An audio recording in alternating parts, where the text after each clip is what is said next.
Everyone is part of a bigger story. It's a bigger story than you can imagine. It's a big story about a really big God. Discover the story that shows you the character of God.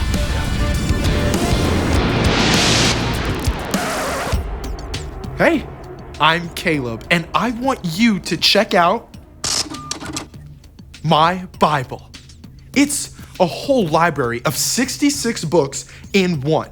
The story of God's love for us that runs deeper than the roots of the mountains and further than the most distant star.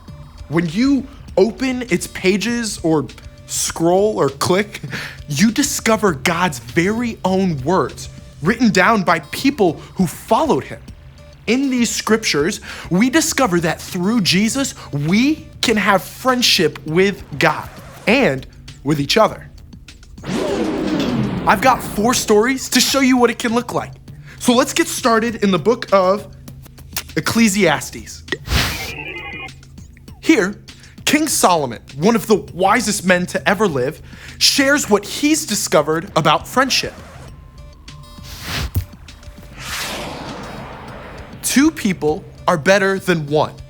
They can help each other in everything they do. 1 person could be overpowered, but 2 people can stand up for themselves. And a rope made out of 3 cords isn't easily broken.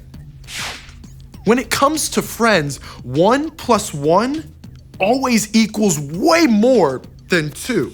Now, that's some new math I can handle.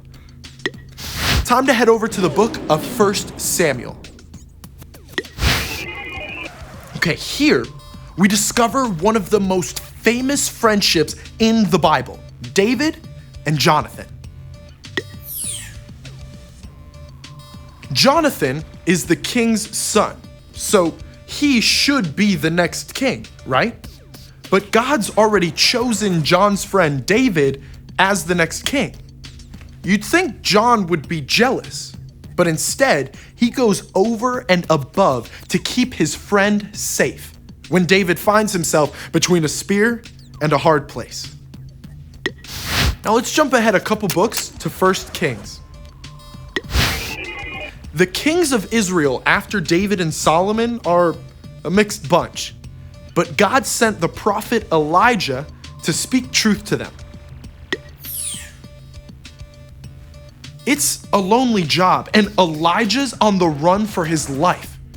When he cries out to God in despair, God sends help, a young man named Elisha. Now, Elijah's got a prophet in training and a true friend to face the whirlwind journey ahead.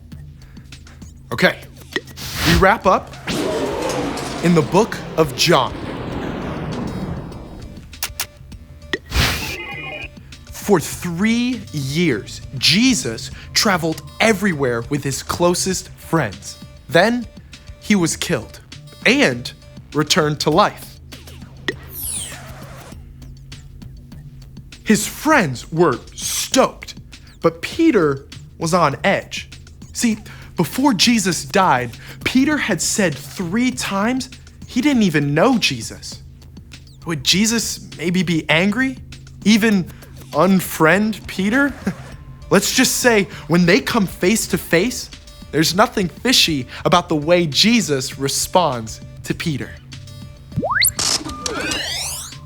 Being a friend, it's not always easy, but God can give us the courage and kindness we need to show true friendship.